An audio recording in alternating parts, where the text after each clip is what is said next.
Right, let's move on.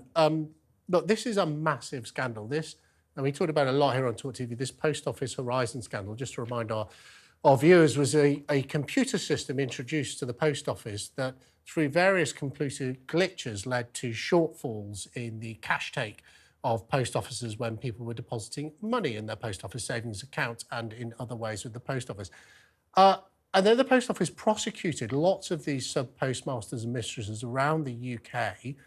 Some of them went to prison. Many of them lost their homes. In fact, there was a sub-postmaster on Anglesey I read about in the report today who lost £600,000. And guess what?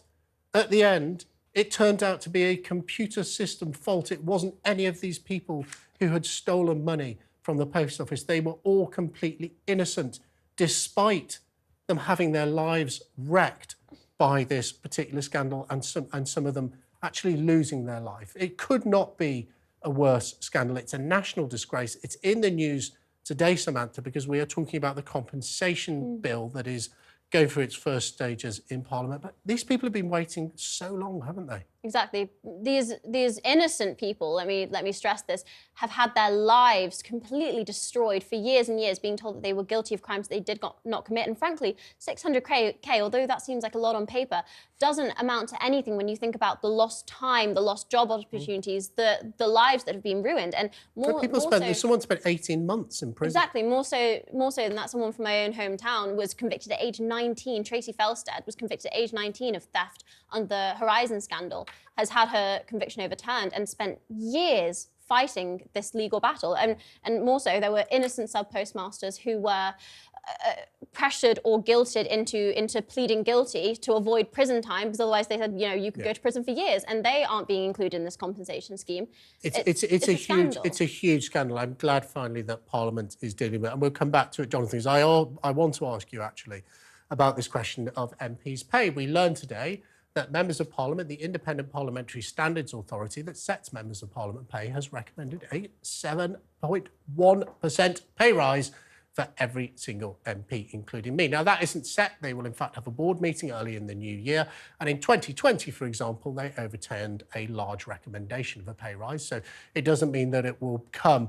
But, Jonathan, cost of living crisis, people struggling to pay their bills, this isn't a time for any public sector body to be proposing a 7.1%, outstripping many of the people in the private sector, pay rise for Members of Parliament, is it? But that's precisely the point, that people elsewhere in the public sector and in the private sector as well aren't getting big pay rises, but they deserve them because inflation is soaring. 7.1% in terms of this year is still a real terms pay cut, given that sort of inflation was sort of 10%, around 10% earlier this year. So I think that people deserve to have their wages increase in line with inflation. There's no wage price inflationary cycle.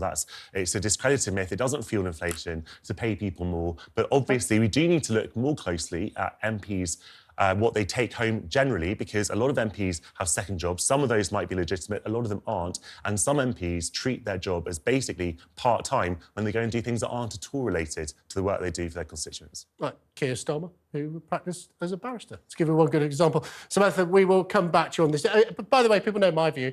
MPs' pay should be linked to economic growth. If the economy grows, MPs are doing a good job, give them a pay rise, including senior civil servants. If the economy shrinks, it's a failure of politics, which is ultimately a failure of MPs. Give us a pay cut. Cut the salary of MPs if they fail to deliver a growing economy.